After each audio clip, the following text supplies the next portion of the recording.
Hello बच्चों, आज हम समास का अध्ययन करेंगे।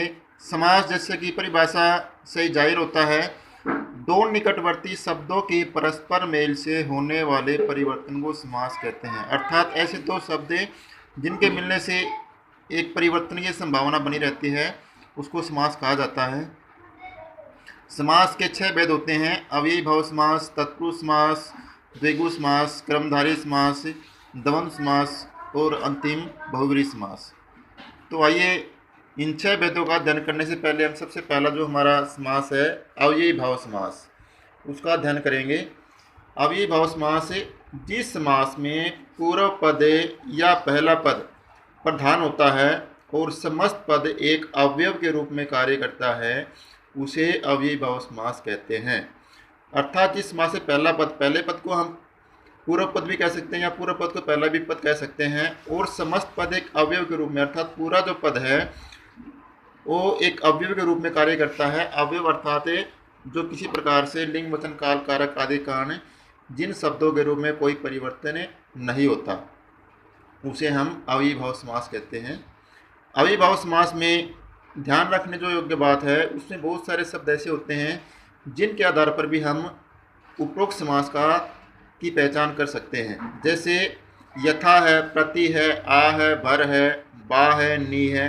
ये शब्द कुछ ऐसे हैं जिन शब्दों को देख करके आसानी से अंदाज़ा लगाया जा सकता है कि ये अव्ययी भाव समास है। तो सबसे पहला हमारा शब्द है यथा समय। यथा समय का अगर हम विग्रह करेंगे तो हो जाएगा समय के अनुसार।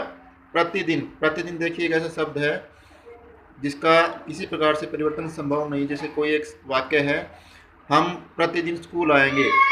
अगर इसमें हमको परिवर्तित कर दिया, हम की जगह अगर हमने लिख दिया वह, तो इसमें वह प्रतिदिन स्कूल आएगा, इसमें वचन का भी परिवर्तन हो गया और इसके अंदर सर्वनाम में वह भी परिवर्तन हो गया। लेकिन जो प्रतिदिन जो शब्द है उसमें किसी प्रकार से कोई परिवर्तन नहीं आया, अर्थात यह अवयव है। इसलिए इस समास में जो समस्त पद है वो अवयव के रूप में भी कार्य करता है, और उसमें पहला पद भी एक तरह से प्रधान है। जैसे यथा समय, समय के अनुसार, यथा जो है इसमें इसकी प्रधानता है।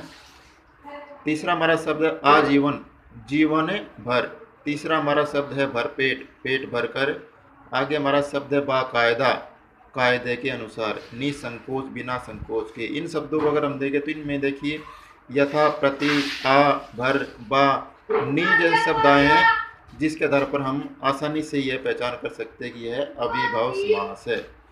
अगला हमारा समास है तत्पुरुष समास। तत् का अर्थ होता है वह और पुरुष का अर्थ होता है आदमी, अर्थात वह दूसरा आदमी।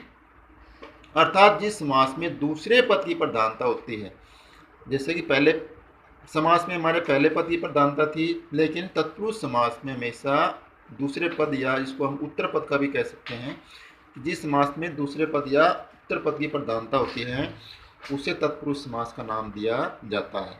तत्पुरुष समास के बारे में अगर हम एक बात और जानें तो इसमें कारक की जो 8 विभक्ति होती हैं, कारक की 8 विभक्तियों में प्रथम और अंतिम जो विभक्ति है, जिसको हम कर्ता और लास्ट अंतिम जो हमारा कारक है संबोधन, उसको छोड़ करके जो बीच के हमारे जो 6 विभक्तियां रह गई, उसका यहाँ पर लोप पाया जाता है। अर्थात तत्पुरुष समास से किसी न किसी शब्द के अंदर इन विभक्तियों का एक तरह से लोप होता है, ये विभक्तियां वहाँ पर पाई जाती है। जैसे पहला ही हमारा जो है कर्म तत्पुरुष, जिसमें है कर्म को कर्ण से संप्रदान के लिए, अपादान से संबंध का के की और अधिकरण में कर। अभी पहला हमारा जो शब्द है, जैसे यश प्राप्त, अगर हम यश प्राप्त का विग्रह करेंगे तो हो जाएगा यश को प्राप्त, तो ये हो जाएगा हमारा कर्म तत्पुरुष समास।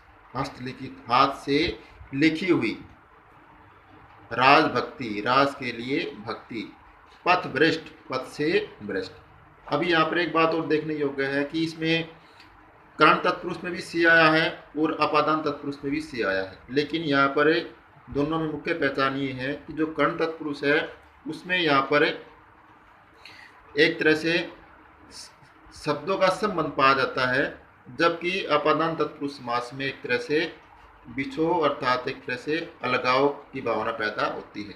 तो जैसे हस्तलिखित में जैसे कर्ण तत्पुरुष है तो इसमें क्या है, हाथ से लिखी हुई, अच्छा अर्थात कोई जो चीज़ है किसी न किसी चीज़ से जुड़ी हुई है, इसलिए ये हस्तलिखित कर्ण तत्पुरुष समास है। आगे जैसे पथ भ्रष्ट है, इसमें भी से शब्द का प्रयोग हुआ है, लेकिन से विभक्ति का प्रयोग हुआ, लेकिन से यहाँ पर पथ से भ्रष्ट, यहाँ पर एक जो चीज़ है किसी दूसरी चीज़ से अलग हो रही है, इसलिए यहाँ पर अलगाव है, इसलिए पथ भ्रष्ट जो है वो अपदान तत्पुरुष समास है।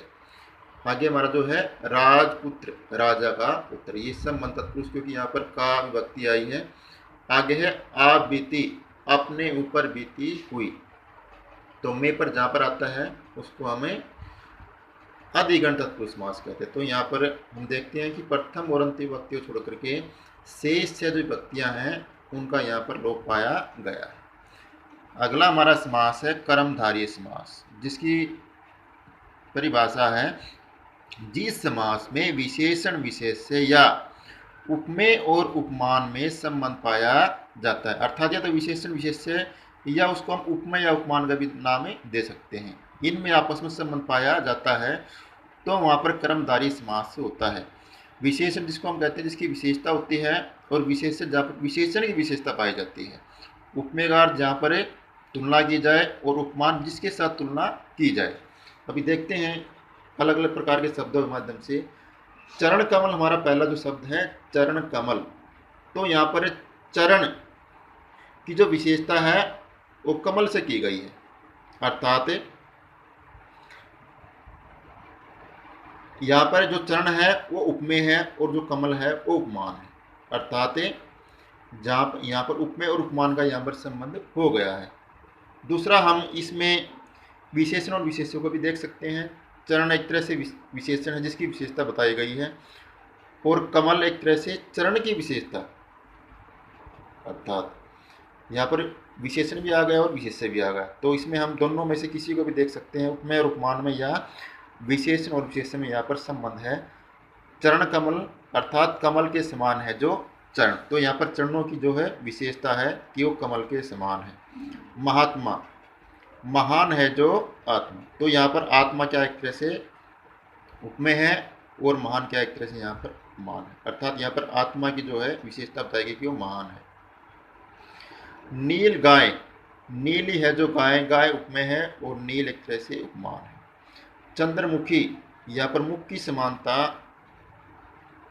एक तरह से चंद्र के साथ की गई है, तो यहाँ पर भी एक तरह से कर्मधारय समास से बताया गया है। तो आइए बच्चों आज हम समास के तीन ही भेदों का अध्ययन करेंगे, बाकी ये तीन भेदों का अध्ययन हम कल करेंगे।